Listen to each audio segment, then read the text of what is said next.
All right, well, welcome to Finding Bid Opportunities for Government Contracts. My name is Janean Forsyth Lefevre. I am the program manager for the Wyoming Apex Accelerator.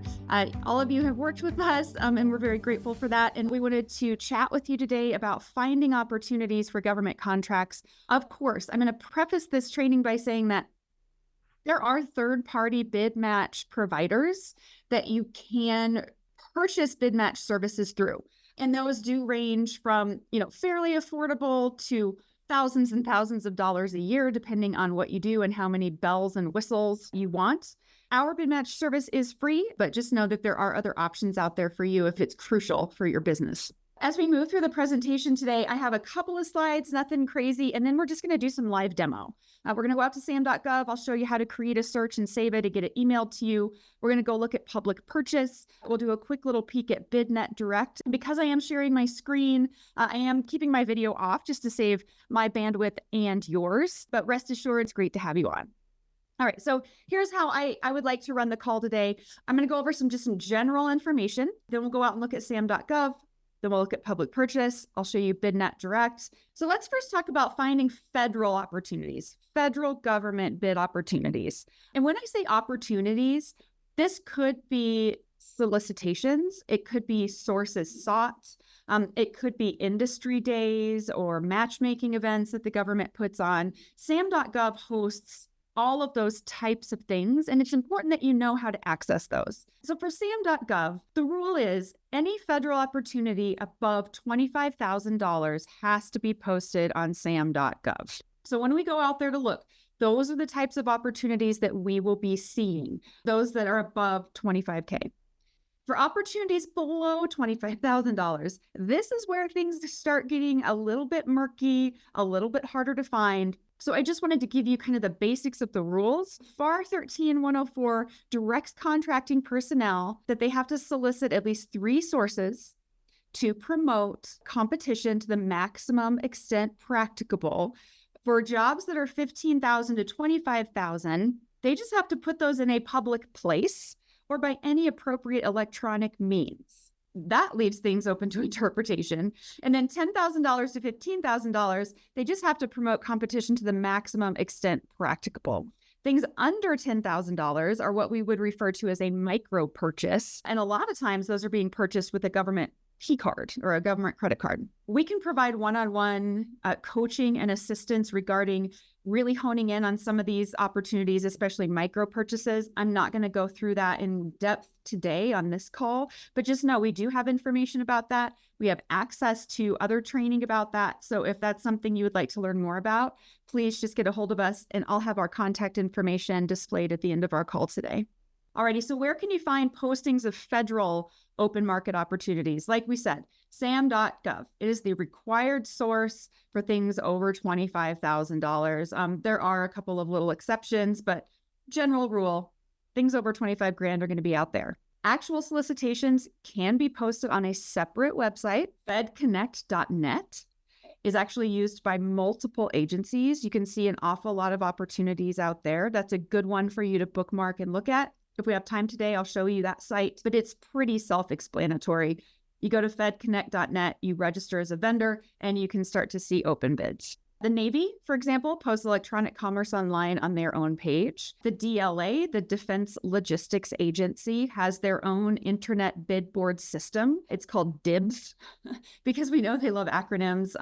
In the federal government, DIBS is going to have anything that's supporting our warfighters. Right? So lots of supplies, logistical things, little parts, things like that are going to be out on DIBS. Strangely enough, a lot of federal agencies are beginning to use social media, including Facebook and Twitter, to post opportunities or at least give notice that opportunities are being posted.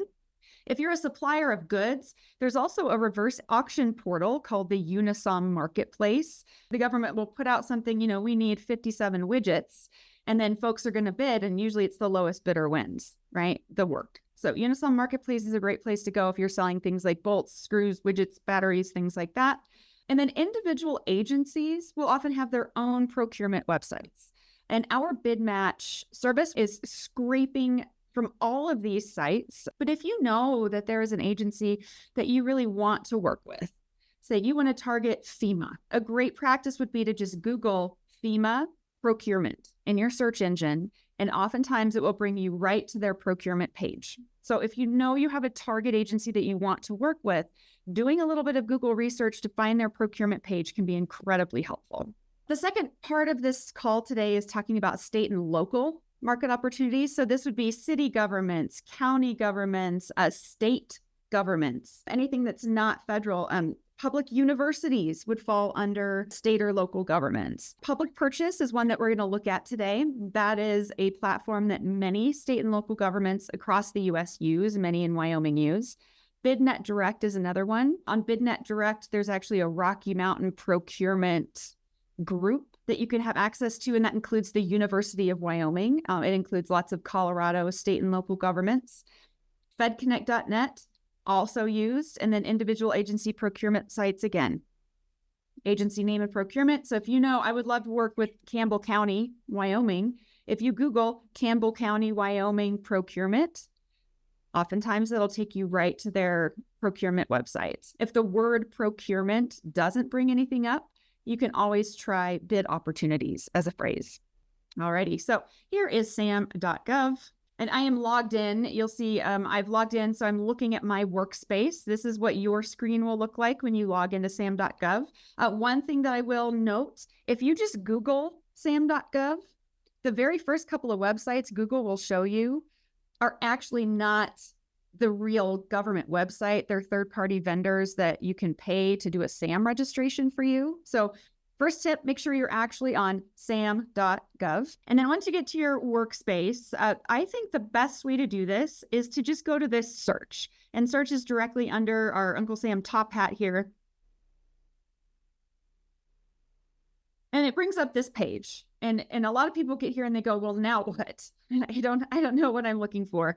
Tip here, over here on the left where it says select domain, I'm going to hit this plus button. And I want contract opportunities. That's what I want to search. There might be some other days if you're looking at grants, federal assistance listings, if you're looking for another business, those types of things. And your Davis-Bacon wage determinations are also here. But today we're going to look at contract opportunities. And now this is where it gets kind of fun. All on this left-hand side, and I'll kind of try to scroll a little bit slowly so I don't give anybody whiplash. You have all of these filters. So you can really filter down, drill down as closely as possible to the types of opportunities that you're looking for. For what we're doing today, I'm going to go ahead and use one of my very favorite filters is going to be dates. SAM.gov is going to show you all kinds of contract opportunities, including past ones. But if I'm out here looking for upcoming jobs, the very first thing I'm going to do is change this date. And from any time, I want to do response offers due date, let's say within the next 3 months. I just want to look for jobs that are due within the next 3 months. And already that's bringing up a whole bunch of results. But if I look, so this is anything that's on SAM.gov that has a response due within the next 3 months. And if I look up here at the top, you can see I have over 8,000 results. I want to narrow that down more. That's going to be an awful lot to scroll through. So another thing you can choose, you can search by keyword. Let's say you want to look for construction. I'm going to do a construction keyword, hit enter. That narrowed down our results. So now we're looking at any solicitation that has the word construction that's due within the next 3 months. And if I scroll up, that brought our results down to around 1,100. A lot smaller, but still a lot of things to look through. So another thing that you might consider, depending on what your industry is and what kind of jobs you want to look for, is the place of performance. Let's say I'm only interested in jobs that the place of performance is Wyoming. So I'm going to scroll. Of course, we're always at the bottom. Less Wyoming, folks. There we are, Wyoming. All right. So now what I'm looking at are solicitations or opportunities with responses due within the next 3 months. The place of performance is Wyoming, and there's a keyword of construction. And you can see now I'm down to 6. Having 6 entries to look through as opposed to 1,100, much more doable. And if I like this search, if I think, okay, I've dialed this in, this is exactly what I want to be looking at every day. I want these construction jobs with a place of performance, Wyoming. There's a way to save your search. One thing I will mention, using keywords can be a little bit tricky. You might want to explore alternate words like building or excavation, that really dial into what you do. If you know your NAICS code, you can also add that to your filter. The other thing you can add would be, your NAICS code would be under product or service information if you want to look at everything in a certain NAICS code. If you want to look for things that are only small business set-asides, you could do that filter. So there's a lot of ways that you can dial it in. And just know, you're not going to break anything out here. Just experiment. Try setting different filters, taking them off, running the search, seeing how it looks for you. And once you get one that's dialed in, this is exactly what you want to look at. And you don't want to have to come out here and recreate it every day. I'm going to show you a little trick. Over here, up here, it says search results, save searches, actions, and then they have this little blue circle with the 3 white dots, kind of looks like a snowman. If I click on actions, it gives me some options. The first option is to save your search. That's what I'm going to do first. I want to save this search so I can run it again anytime without having to put in my filters. The other option is you can download these search results. So, let's say I run this and there's, 20 jobs or something. It's kind of difficult to keep scrolling through on the web page. You could download all your results into an Excel spreadsheet using this download button. And then you have a nice Excel spreadsheet that you can sort, right, by place of performance or sort by agency or whatever you want to sort it by. And that can be a little helpful feature. But for today, I'm going to go ahead and save this. And I'm going to say Wyoming construction projects due 3 months. And I'm going to save that. Okay. Now, if I go to my saved searches, and you can see I've created others over time. Here's my search I just created, my Wyoming construction projects due 3 months. If I go to the actions for this search, there's all kinds of things you can do. Again, there's a download button, but what I want to do today, because I don't want to have to come out to SAM.gov every day and look at this, I want it to send me an email whenever anything gets added to this search. I'm going to hit notify. And it kind of looks like it didn't do anything, but I promise you it did. What that turned on is a notification that will be sent to your email address, whatever email address you use for your SAM.gov account. And now, anytime there are changes to this search, you're going to get an email. So that saves you a few little steps. Cool. All right. Well, let's shift gears then over to public purchase. And this is a platform that, I have a love-hate relationship with public purchase. I'm not going to lie. It's a little funky, especially if you don't pay for the paid registration. And you guys, you're welcome to do whatever you like. I almost always advise my clients, start with the free version, and I will teach you how to navigate that free version. And if at some point you're like, you know what, all of our bids are happening out on public purchase, I need it to be more streamlined, you could certainly pay for the access. Last time I looked, it was $399 a year. You certainly could do that. I usually recommend you start with free. So when you go out to publicpurchase.com, this is the screen you're going to see. I am already logged in. If you don't have an account with Public Purchase yet, you can come out here. I recommend you click this free registration. You'll go to register. It's going to ask you for basic information about your business, including what kind of work you do, your address, things like that. And then it takes maybe a day or two to verify you in the system. But then once you're in, you have access, you can log in and you can go out and see things. So if you don't have an account, first thing you would do is go to register and follow all their instructions. But then once you have your account, here's what the free version does versus the paid. So I do not have the paid version. So if I go to search and I search a keyword like construction, it doesn't like me. the bid search tool is available to bid syndication customers, right? So I would have had to pay just even be able to search. So here's my trick. I'm going to go back to my home screen. And let's say I know that I would like to work with the state of Wyoming. So up here in the right-hand corner, you can select a region and then select an agency. So if I click this little arrow, I'm going to scroll all the way down to Wyoming. And then for agency, when I click on that, now you can see all these Wyoming agencies. Some of these use public purchase, some of them don't. But if you know, I'm interested in just the state of Wyoming. I'm going to find them in this long list, and I'll try not to give anyone a whiplash here. They're kind of hiding right here, state of Wyoming. Now I am seeing all of the open bids for the state of Wyoming out here on public purchase. And I was able to do that without that search feature, right? So here are all the open bids for the state of Wyoming. Some agencies, you can also see closed bids. So the state of Wyoming, for example, does have some closed bids that they've posted out here. But being interested in open bids today, I'm going to go back to that screen.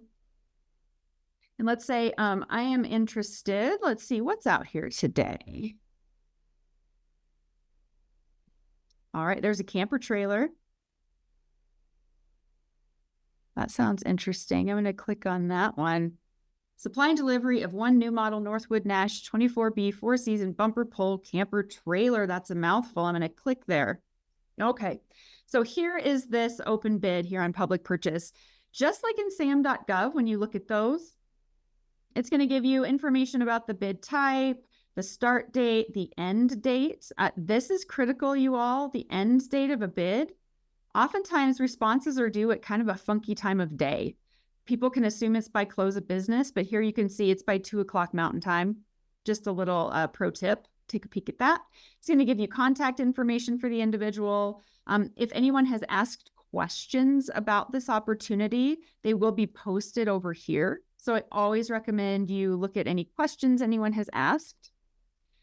And then just like in SAM.gov, there's going to be documents like the full bid. This is a PDF.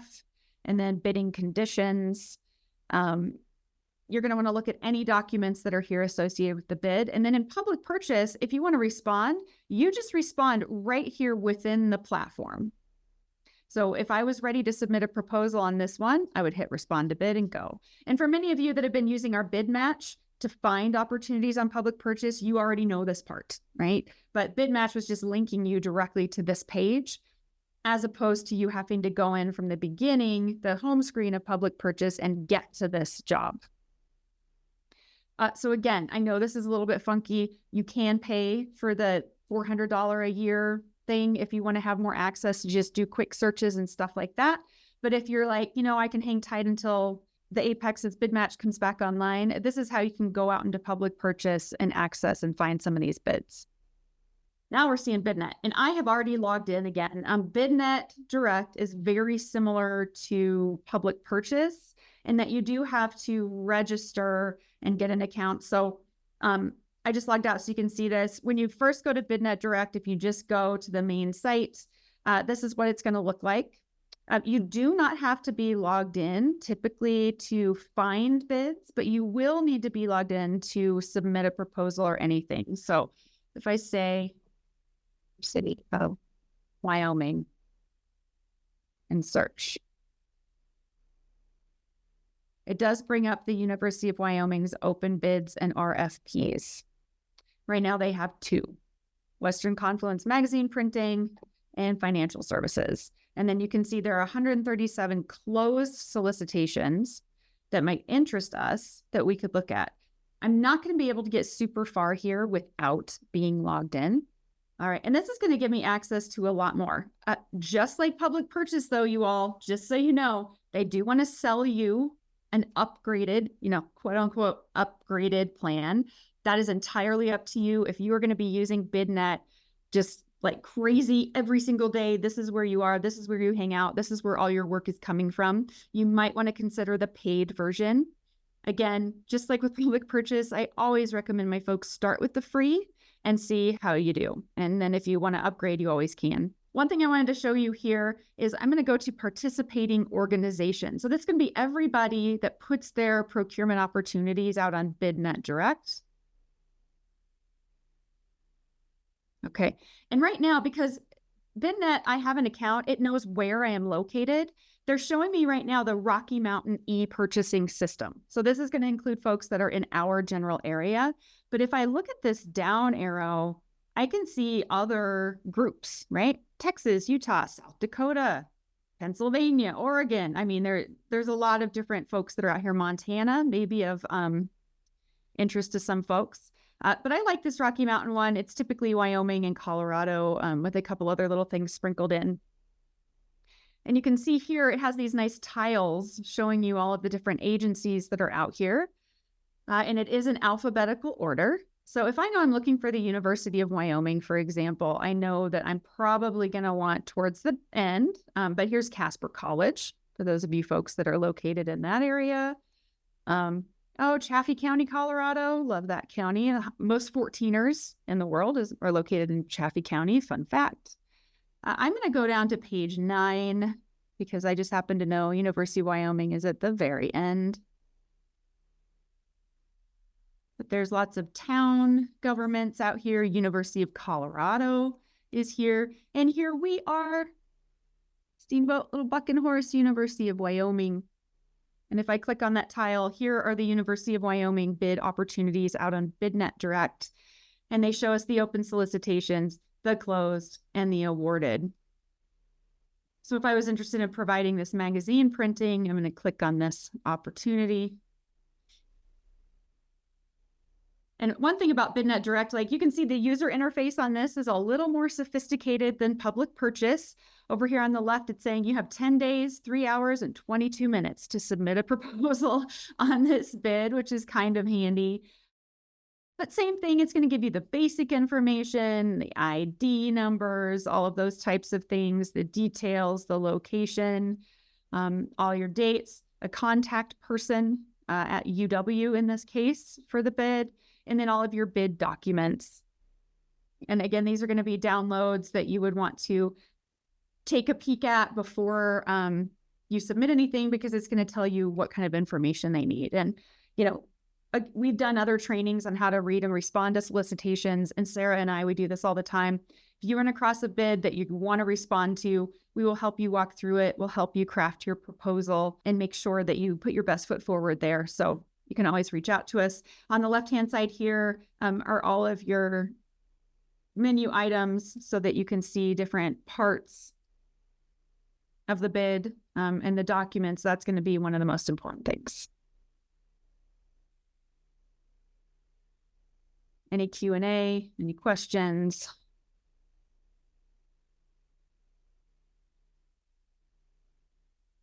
And that's that for BidNet Direct.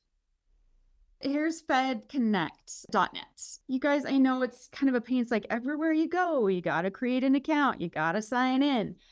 Hopefully you're using like a password manager or something that makes it easy for you to kind of keep track of all your sign-ins and everything. If you ever have questions about how to set secure passwords, how to keep them, password management software, things like that, please holler. We have access to really good resources at the SBDC for cybersecurity, including password stuff. So as an aside, let us know if you need help with that. But here's FedConnect, and I think it's cute, the government acquisition and grants portal. It's not, but a lot of agencies put this out here. So for now, you can register for a free account. Again, sign in full access. That's a paid version. Proceed with caution. That's up to you. Or you don't even have to be logged in. You can search public opportunities, and that's what I'm going to do here. And then it brings up this really just simple list, honestly. And then you can create a search here. So you can search by title, description, agency, issuing office, product service codes, or federal supply codes, NAICS codes, or a reference number if you have one. For title, description, again, you can just do keywords.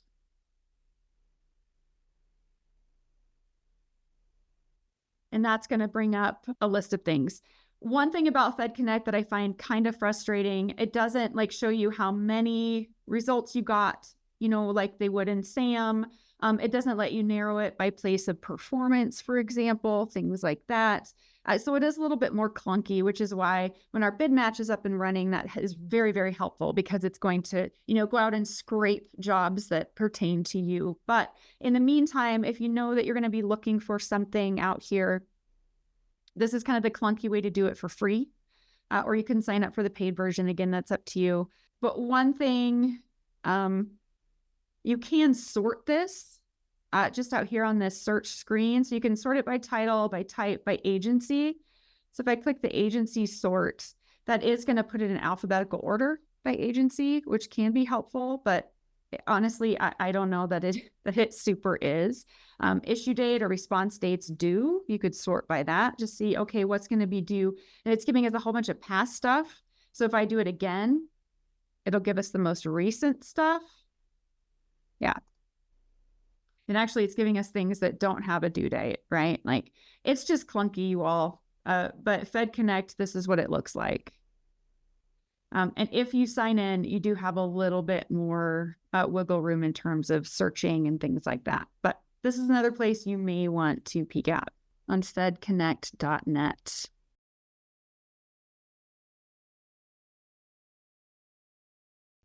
All right. So I just typed in an amalgamation of U.S. Fish and Wildlife procurement into Google. That is all I did. Very first thing, contracting, U.S. Fish and Wildlife Service. It's our very first result. Let's go check it out. All right, so here's the contracting page for the U.S. Fish and Wildlife Service. This is pretty typical. It's going to give you a little blurb about what we do and that we want to work with small businesses, contracting opportunities, and then it's going to show you where it posts their contract opportunities. So they're going to send you to the GSA Acquisition Gateway, Federal Business Forecast, and SAM.gov. And those are, things that we are familiar with. It's giving you some information on construction, multiple award task order contracts. And they have a whole web page devoted to those. And then this is kind of nice. It even gives you a little rundown on if you want to send an unsolicited proposal, here's how you do it. And then some additional resources. So that's actually pretty helpful page. So if I was interested in their opportunities, I'm probably just going to start messing around with some of these links and see what I can find. This is the kind of work, if you know that there's a solicitation or an agency you want to work with, you sit down at your computer, you fix yourself your beverage of choice, and you start clicking around, trying different things, trying searches, and seeing what you can find. So here's the new acquisition gateway for the GSA. Forecast of contracting opportunities. Forecasts are different than solicitations or opportunities. It's just what it sounds like. It's a prediction, but this can be really useful information as well for any government agencies. So did you see how I did that? It was a Google search, and then you just start clicking through and getting curious. Oh, I have some military, Bureau of Labor. Yeah, nice. Ooh, City of Cody. That's a good one. Let's do a city government. City of Cody, Wyoming. Let's try this. No open bids. All right, I'm going to go back to my search. Oh, here's one, City of Cody. Let's try this one.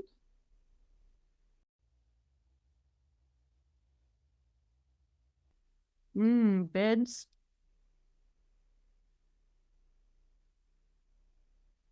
Aha. All right, I think we found the right page here, you all. This was a good one. I had to click through. Oh, but look here. Sign up to receive a text message or email when new bids are added. If you're really interested in working with the City of Cody, that might be a good idea. It looks like there's no open bids at this time, but we found the place where they should be posting them. So I would call that a win. I'm going to bookmark this, sign up for updates when they open something new. This one's going to be a little more nebulous because it's federal. Anything over 25,000 for F.E. Warren is going to be posted on SAM.gov. But this is the kind of research that's interesting. So let's look. I'm going to change procurement here just for fun.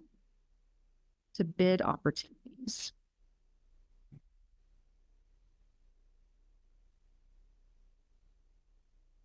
And you can see some of these first things, these are third parties because they're .coms.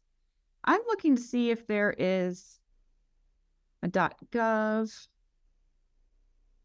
Oh, there's something that got put out on BidNet Direct. We know that site. I might click there.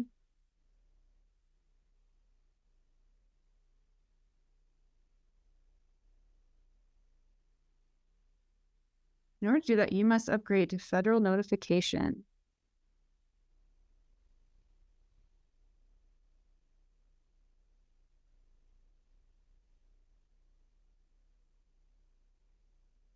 It's not matching anything right now. So this might be the kind of thing I dive deeper into and really take a peek at. If you're interested in micro purchases, for example, for FE Warren Air Force Base, that's going to take a little bit of digging, but this is the type of work that we want to do. So we can also, let's see, FE in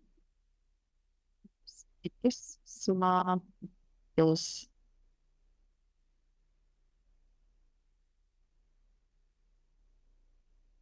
Maybe I'll see what this Defense Studies Institute has to say.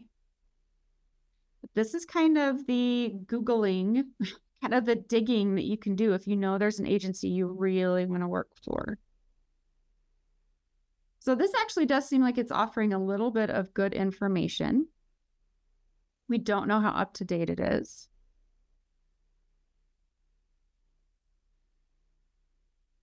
Oh, here, there's some contracting office contact information. That might be a good thing to start with. How to sell and market to military bases. If I was working with FE Warren Air Force Base, this might be something that I would look into.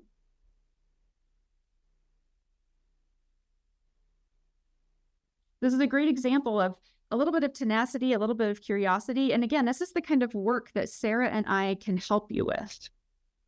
Ooh, Idaho National Laboratory. That's a good one. Here's Idaho National Laboratory procurement page. This is a really nice one. I'm liking this a lot.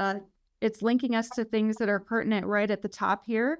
Doing business with the Idaho National Laboratory, what we buy. We have a small business program. Here's our rules. Fantastic. I might click on the opportunities tile just to see what's out there. Oh, lovely. I wish all agencies did it just like this, in fact. What we buy, here are opportunities. I'm going to view that one. Installation of molten chloride experiment. Amazing. You see, sometimes you find it right away. Sometimes you got to do a little bit of digging. Sometimes you might want to call Sarah and I, and we put our heads together and we keep looking for you and we figure it out depending on what you do, right? And what you want to sell to the government. I have some contact information here. Most of the training and the work that we do is in partnership with the Small Business Administration Wyoming District Office. Deb Ferris is our partner in crime. All of us work together very, very closely. So I provided that contact information as well. But just remember, we here at the Wyoming Apex Accelerator, we offer no cost assistance, technical assistance to any Wyoming-based business that wants to sell their goods or services to any kind of government customer. The only time we ever charge for things will be like, you know, our summit that we're hosting in Riverton. There will be a small charge there just to cover food and, you know, rooms and all those things. But all of our services other than things like that are free. We do lots of these trainings. We do one-on-one counseling. We'll look at your capability statement. We'll help you walk through solicitations, prepare proposals, find opportunities. If you're ever wondering, is that something that the Apex can help with? Please just call us or email us and we'll let you know. And if we don't know the answer, we will find it for you. You know how to find us now. I really appreciate you showing up today. And please don't be a stranger. You can always just call and say hi. We love that. But we'll close it out for today. Thank you, everyone. And we'll talk to you soon. Bye now.